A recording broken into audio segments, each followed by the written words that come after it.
Just want to talk a little bit about the 96th Academy Awards, held last night at the Dolby Theatre in Hollywood, Los Angeles. It was presented for the fourth time by Jimmy Kimmel.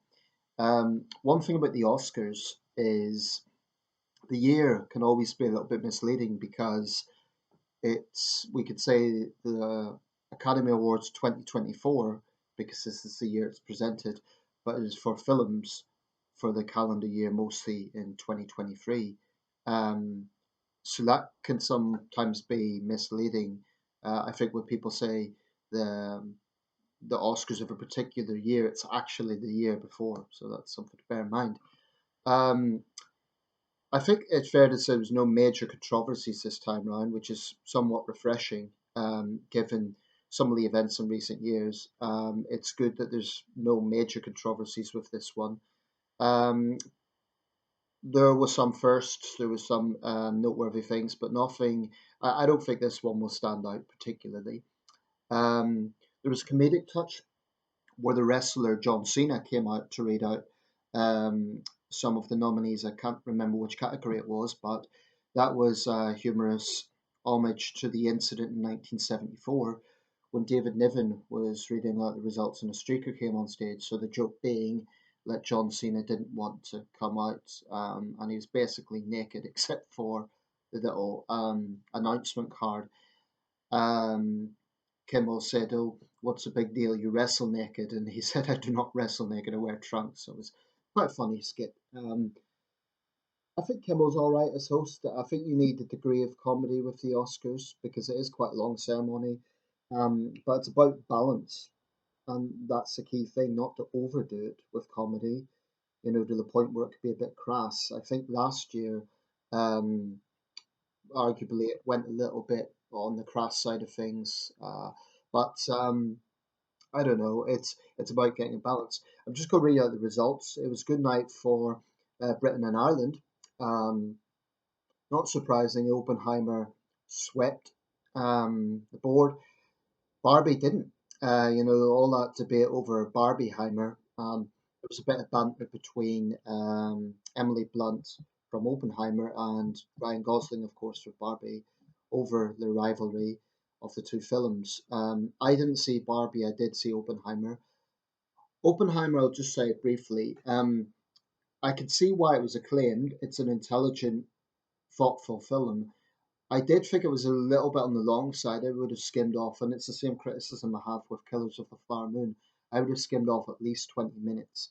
It was a little bit convoluted in that sense, and it was a bit, frankly, a bit complex at points. Now, I'm a history buff, I know my stuff, but a lot of the film's about committees and there's a lot of characters introduced, so it's not a film that's that easy to digest. I mean, it's not graphic, notwithstanding its subject nature, and it's not actually graphic. But I can see why it's acclaimed. It's the sort of film that is going to get a lot of nods. So without further ado, this is the results. I'll start off with the big ones. Best Picture, no surprise, Oppenheimer. Emma Thomas, Charles Roven, and Christopher Nolan, producers. Best Director, Christopher Nolan, Oppenheimer. British Director, it's the first award for the much acclaimed Christopher Nolan. Best Actor, Cillian Murphy for Oppenheimer as J. Robert Oppenheimer. Best Actress, Emma Stone, Poor Things. Didn't see the movie. I like Emma Stone as an actress. I think she's got talent. It's her second win in the Best Actress category after her win in La La Land. What would that be? 8 years ago now. Um, Best Supporting Actor, Robert Downey Jr. And this surprised me. It's actually his first win. I'm surprised by that. Again, Oppenheimer as Lewis Strauss. Best Supporting Actress, Davine Joy Randolph. Hope I'm pronouncing that right. I'm not familiar with her, so she won Best Supporting Actress for her role in The Holdovers. Best Original Screenplay, Anatomy of a Fall. I think that's a Holocaust film. It's got much praise.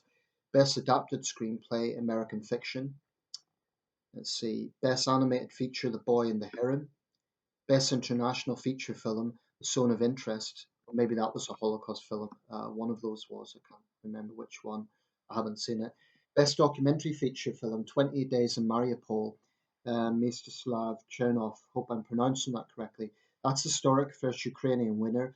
And he said something poignant. He said that he was probably the only director on stage that didn't want to win, but he felt it was a film that had to be made. It's about the Russian occupation of Mariupol early in the invasion of Ukraine. Uh, there was other films in the best documentary features. I'm just going to read out a few. Bobby Wine, the People's President, that's set amidst Ugandan politics. The Eternal Memory, Four Daughters, To Kill a Tiger. Yeah, let's see. Best documentary short film, The Last Repair Shop. Best live action short film, The Wonderful Story of Henry Sugar by Wes Anderson. Best animated short film, War is Over, inspired by the music of John and Yoko. Best original score, Oppenheimer, like I said, swept the board, by Ludwig Göransson. Best original song, What Was I Made For, from Barbie. Music and lyrics by Billie Eilish, and that's her second Oscar win after No Time to Die, and she's only 22, so big achievement there. Best sound, The Zone of Interest. Best production design, Poor Things. Let's see, a few more to read out. Best cinematography, Oppenheimer, again, Hoyt van Hoytema. Best makeup and hairstyling, Poor Things. Best costume design, Poor Things. Best film editing, Oppenheimer. Best visual effects, Godzilla minus one, and apparently they used just little toy models. Now, all the talk of Barbieheimer, it seems that it was actually Poor Things was the other film along with Oppenheimer. That's interesting. Um, I've seen some of the films that were nominated. I saw Oppenheimer. I saw Killers of the Flower Moon. I thought both were powerful films, but my critique is similar. Both were too long. Too long. Would have cut off a good 30 minutes from each. Napoleon didn't really do well at all. It was only had a couple of nominations, no wins. Mixed feelings about that. I didn't do a film review at the time. I thought the battle scenes were very, very visually captivating, for want of a better term. It did have historical errors, but I don't know. With Napoleon, if this was the 90s, I think a historic epic like that would have swept the board. I suppose you could call Oppenheimer that as well. Let's see. Films with multiple nominations. Oppenheimer got 13 nominations, Poor Things 11 nominations, Killers of the Flower Moon 10 nominations, Barbie 8 nominations. So it's quite, it's a fair bit behind the others. Um, there is one thing I want to read out about diversity rules, because often the Oscars has been accused of being political and in recent years very woke.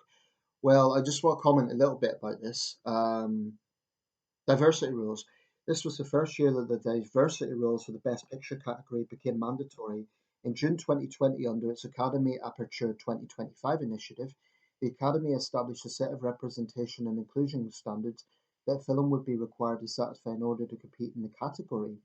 For the 94th and 95th Academy Awards, films released in 2021 and 2022, filmmakers were just required to submit a confidential Academy Inclusion Standards form for data purposes only. There are four general standards of which a film must satisfy to be considered for Best Picture: on-screen representation, themes and narratives, creative leadership and project team, industry access and opportunities, and audience development. As explained by Alyssa Wilkinson of Vox in 2020, standards basically break down into two big buckets: standards promoting more inclusive representation and standards promoting more inclusive employment. Standards are intended to provide greater opportunities for employment for underrepresented racial and ethnic groups, women, LGBTQ plus people, and persons with cognitive or physical disabilities. So my take on this, I'm all for having diversity in the sense of giving people opportunities, but I would be against basically box ticking. Now, if you have a film, because this is applying to the Best Picture category, if you have a period film that is set around a particular context. Say, for example, 12 Angry Men, the 1957 film, if they were to do a remake of that, the original film was 12 White Men. I suppose you could include a few, a jury today would be men and women. Um, But there'd be certain period settings where there are limits on how diverse it could be for the reality of that time context. Um, I do have a problem with diversity for diversity's sake, not because I'm sort of some sort of conservative reactionary, but I think it's just it mitigates meritocracy. And the thing about underrepresentation, well, if you think about it, the Academy Awards is the American film industry's awards, right? It's not Bollywood, it's not Nollywood, it's the American film industry. Now, the United States of America, the demographics are changing, particularly in some of the border states. But if you want to be, religious about this, if you want to talk about representation, then in theory it would have to be the same number of actors would roughly represent the same percentage of people in society. So, say, I don't know what the exact figures are, but just for the sake of argument, the United States was 15 to 20% black. Well, then 15 to 20% of actors would be black, something like that. Or say 10% Asian American, or whatever the figures are. Um, and to look at this as if it's being representative enough, are people getting the same opportunities? Now, I do not agree with the narrative that we had a few years ago, Oscars so white, because it basically stipulated give me an Oscar because I'm a minority. And I think that's a big mistake for several reasons. It's it's actually misguided towards minority people because it's implying that they don't have the talent to, get it on their own merit. So it's actually the racism of, lowering standards in a sense. It's also, as Charlotte Rampling said, and she got in hot water for this, but it's bigoted against white people because it's saying, well, we can't have another white person on that because well, there's too many of them. But what if you just happen to have someone who deserves it? So are they going to be knocked off the list because it's one too many? I mean, meritocracy should be the only consideration really when it comes to awards. Of course, there's a lot of minority talent out there. And by the way, by minority, it's not just ethnic minority. I'm all for greater disabled representation. I think actually that needs to be tackled more than the race thing. Um, so I'm not against it. I'm absolutely not against it. I think it would be a problem if just it was a big white event, and every winner and every nominee was white. But that is not the case. Um, and I just think it would be misguided if you had a situation where, say, you had a First World War film. Uh, you're going to have a certain degree of diversity because there was in both World Wars. But you couldn't have a trans woman of color on the Western Front. You just couldn't. So things like that, I'd be against diversity for diversity's sake. Um, Opportunities for actors, absolutely. But again, it sets a narrative that white actors never struggle either, and some do. There's actors who I just think it would be misguided if this is kind of enforced too much because it's it's saying that you're going to get an award based on how diverse you are, not how good the film is, or what sort of story you're telling, or how good the acting is. Well, actually, Best Picture would be how good the picture is. Now, to me, Best Picture would be how visually impressive, how inspiring, how memorable. It's not about well, how many minority people are there, how many LGBTQ people there are. Again, I've nothing against it, but I just think it's the wrong um, focus. To me, whether they're there or not is not part of it shouldn't be a consideration in terms of awarding Best Picture.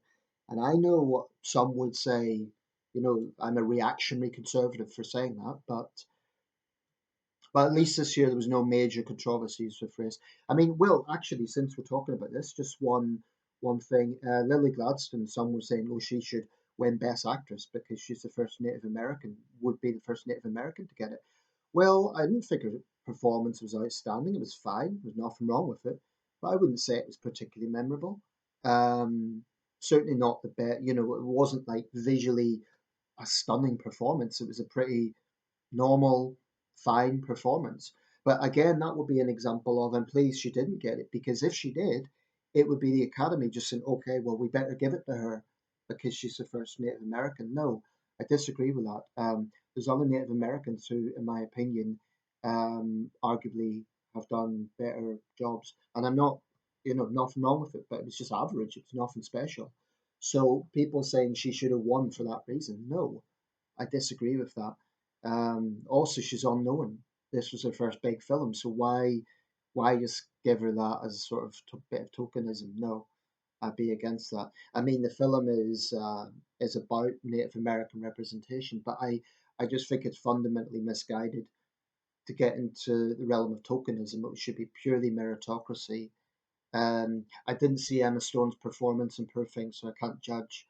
I think she's a good actress, but I think that's a difficult role to play. Sort of, I understand her character was had mental health issues. That's always a challenging role to play. So anyway, that's the '96 Academy Awards. Don't think there's much more to say.